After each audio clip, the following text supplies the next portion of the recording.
This is section 3A of Night by Elie Wiesel.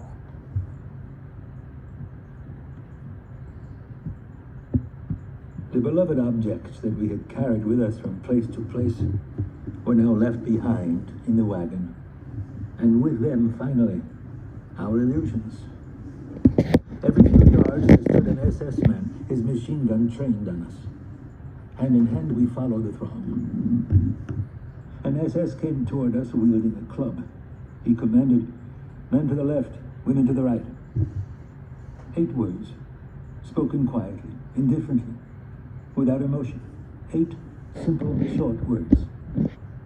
Yet that was the moment when I left my mother. There was no time to think, and I already felt my father's hand press against mine. We were alone. In a fraction of a second, I could see my mother, my sisters, move to the right. Tzipora was holding Mother's hand. I saw them walking farther and farther away. Mother was stroking my sister's blonde hair as if to protect her. And I walked on with my father, with the men. I didn't know that this was the moment in time and the place where I was leaving my mother and Tzipora forever. I kept walking, my father holding my hand. Behind me, an old man fell to the ground.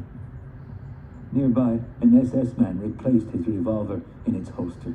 My hand tightened its grip on my father. All I could think of was not to lose him, not to remain alone.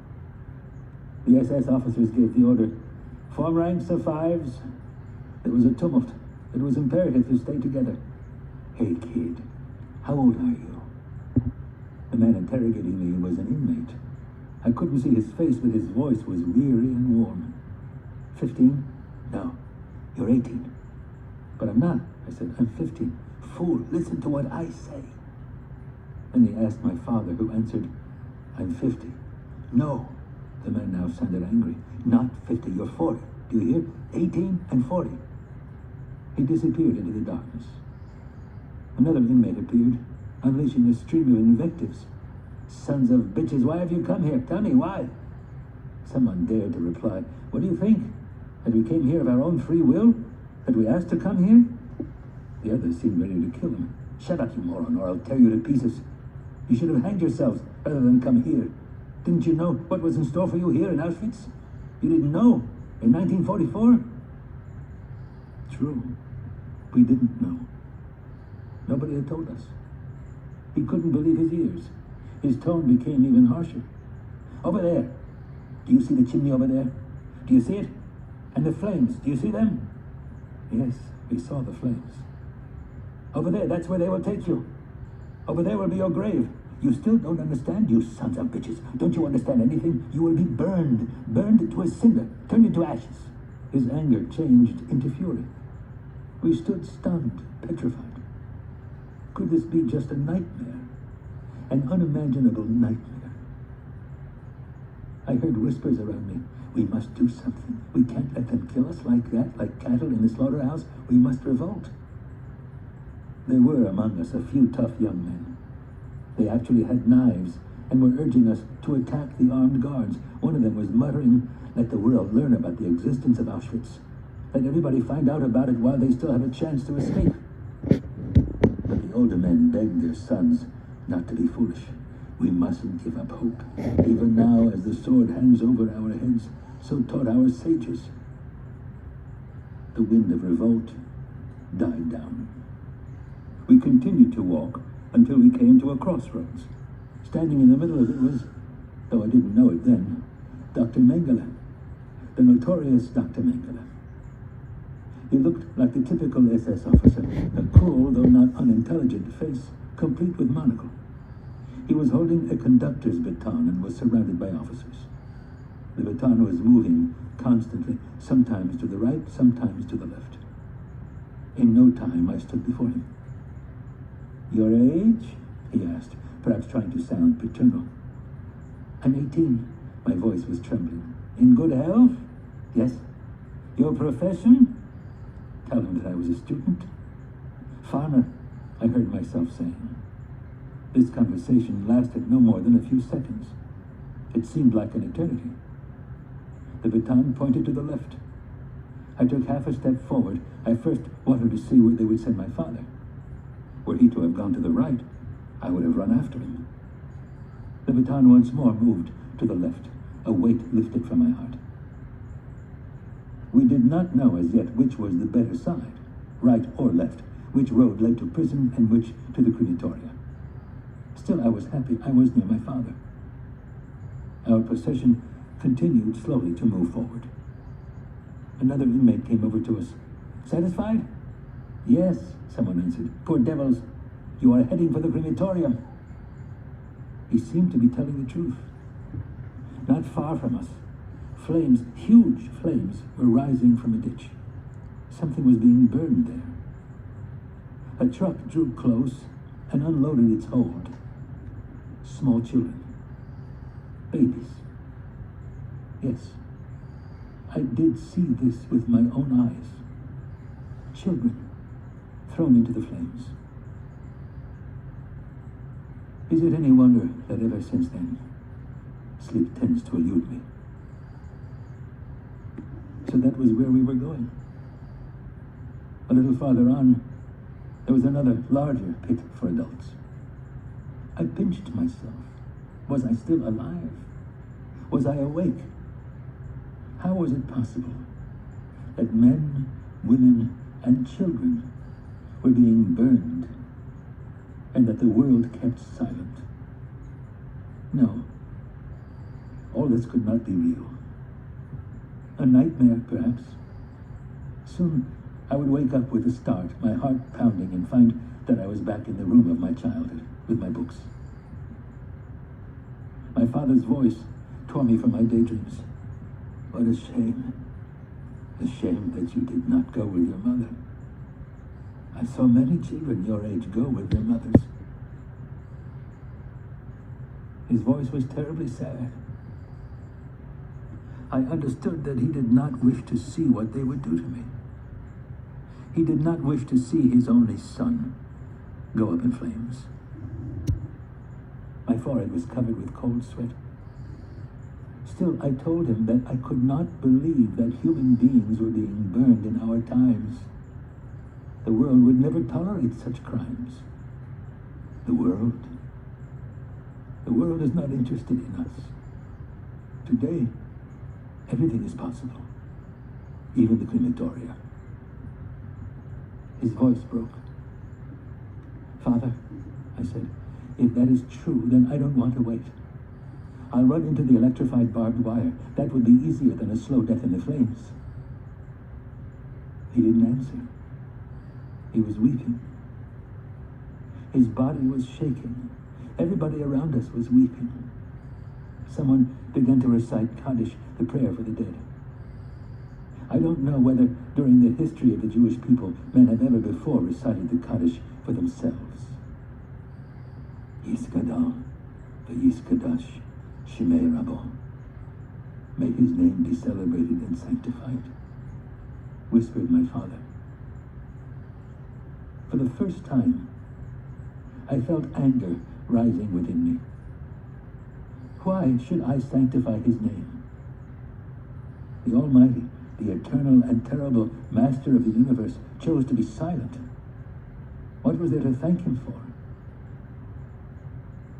We continued our march. We were coming closer and closer to the pit from which an infernal heat was rising. 20 more steps. If I was going to kill myself, this was the time. Our column had only some 15 steps to go. I bit my lips so that my father would not hear my teeth chattering. 10 more steps. 8, 7. We were walking slowly as one follows a hearse. Our own funeral procession. Only 4 more steps. 3. There it was now, very close to us, the pit and its flames. I gathered all that remained of my strength in order to break rank and throw myself onto the barbed wire. Deep down, I was saying goodbye to my father, to the whole universe, and against my will, I found myself whispering the words, Yiskadal Yiskadash Shemei Rabbo, may his name be exalted and sanctified. My heart was about to burst. There, I was face to face with the angel of death. No. 2 steps from the pit, we were ordered to turn left and herded into barracks. I squeezed my father's hand. He said, "Do you remember Mrs. Schechter in the train?"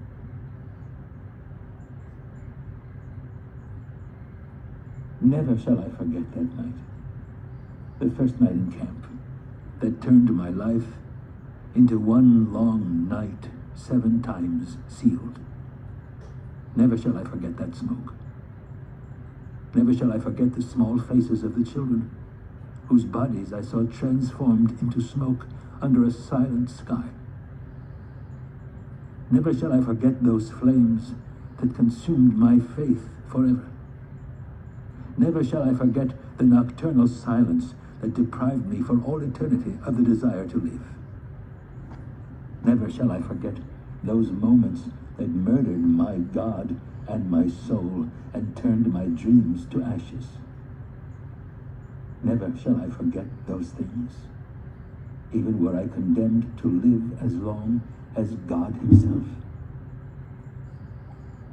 Never. The barrack we had been assigned to was very long. On the roof, a few bluish skylights. I thought, this is what the antechamber of hell must look like. So many crazed men, so much shouting, so much brutality.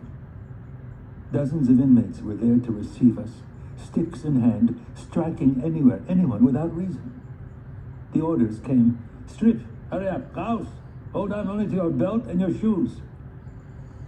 Our clothes were to be thrown on the floor at the back of the barrack. There was a pile there already, new suits, old ones, torn overcoats, rags. For us it meant true equality, nakedness. We trembled in the cold. A few SS officers wandered through the room looking for strong men. If vigor was that appreciated, perhaps one should try to appear sturdy. My father thought the opposite, better not to draw attention. We later found out that he had been right. Those who were selected that day were incorporated into the Sonderkommando, the commando working in the crematoria. Bela Katz, the son of an important merchant of my town, had arrived in Birkenau with the first transport 1 week ahead of us. When he found out that we were there, he succeeded in slipping us a note. He told us that having been chosen because of his strength, he had been forced to place his own father's body into the furnace. The blows continued to rain on us. To the barber! Belt and shoes in hand, I let myself be dragged along to the barber's. Their clippers tore out our hair, shaved every hair on our bodies. My head was buzzing, the same thought surfacing over and over, not to be separated from my father. Freed from the barber's clutches, we began to wander about the crowd, finding friends, acquaintances. Every encounter filled us with joy. Yes, joy. Thank God you are still alive. Some were crying. They used whatever strength they had left to cry. Why had they let themselves be brought here? Why didn't they die in their beds? Their words were interspersed with sobs. Suddenly, someone threw his arms around me in a hug. Yechiel, the Zigeter Rebbe's brother. He was weeping bitterly. I thought he was crying with joy, still being alive. Don't cry, Yechiel, I said. Don't waste your tears. Not cry? We're on the threshold of death. Soon we shall be inside. Do you understand? Inside? How could I not cry? I watched darkness fade through the bluish skylights in the roof. I no longer was afraid. I was overcome by fatigue. The absent no longer entered our thoughts. One spoke of them, who knows what happened to them, but their fate was not in our minds. We were incapable of thinking. Our senses were numbed. Everything was fading into a fog. We no longer clung to anything. The instincts of self-preservation, of self-defense, of pride had all deserted us. In one terrifying moment of lucidity, I thought of us as damned souls wandering through the void, souls condemned to wander through space until the end of time, seeking redemption. seeking oblivion, without any hope of finding either. This ends Disc 1.